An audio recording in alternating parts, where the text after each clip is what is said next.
Un nouveau cabinet ministériel a été installé ce mercredi comme le prévoit l'accord du 11 septembre. La cérémonie, initialement prévue à la primature du bicentenaire, a finalement eu lieu à la résidence du Premier ministre à Mussau. Voici la liste des nouveaux ministres. Monsieur Ariel Henry est nommé ministre de la Culture et de la Communication. Monsieur Jean-Victor Généus, ministre des Affaires étrangères et des Cultes. Ricard Pierre, ministre de la Planification et de la Coopération externe. Berthaud Dorcet, ministre de la Justice et de la Sécurité publique. Nesmi Maniga, nommé ministre de l'Éducation nationale et de la formation professionnelle. Alix Larsen, ministre de la Santé publique et de la Population. Rosemont Pradel, nommé ministre des Travaux publics, Transports et Communications. Audney Pierre Ricot, ministre des Affaires sociales et du Travail. Et enfin, la citoyenne Raymonde Rival, ministre de la Jeunesse, des Sports et de l'Action civique.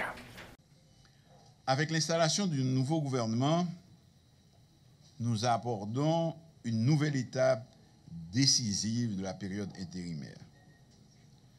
Je n'apprends rien à personne en disant que l'une des tâches principales de ce gouvernement est de créer un environnement sûr et stable, propice à l'organisation des consultations populaires pour l'adoption d'une nouvelle constitution et le choix de nouveaux élus qui auront à gérer notre pays tant au niveau national qu'au niveau local.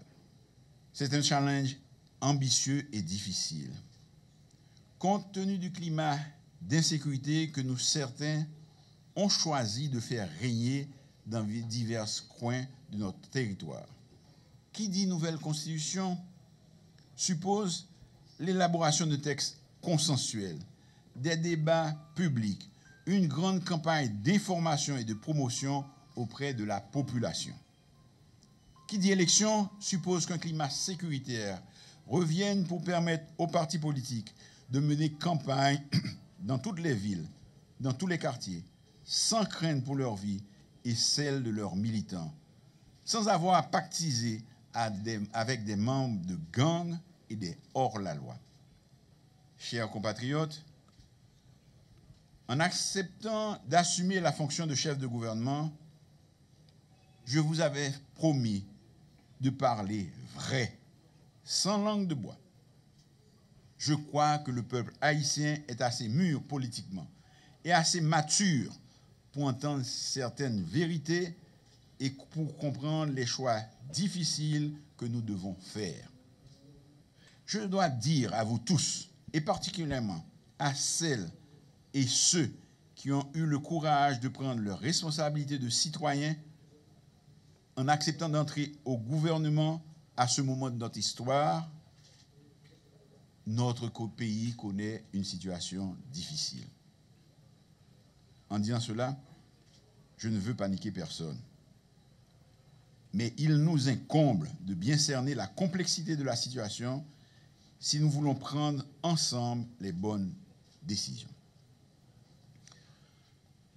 Sur le plan sécuritaire, nous faisons le maximum avec les moyens dont nous disposons pour restaurer l'autorité de l'État et mettre hors d'état de nuire ceux qui veulent maintenir le chaos et empêcher la normalisation de la situation. La police d'Haïti, soutenue par les forces armées d'Haïti, a commencé à resserrer l'étau autour de certaines zones de non-droit. Cette stratégie va se poursuivre et s'intensifier au fur et à mesure que nous recevrons des équipements et des moyens appropriés. Une fois de plus, je dis à ces jeunes gens déboussolés qui se sont laissés séduire par la violence armée qu'ils doivent déposer leurs armes, sinon, tôt ou tard, ils seront neutralisés et finiront en prison où ils risquent de perdre la vie s'ils résistent aux forces de l'ordre.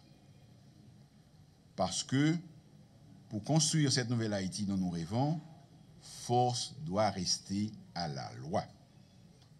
S'il y a une question sur laquelle nous pouvons trouver un consensus national, c'est bien sur la nécessité de rétablir l'ordre et la sécurité.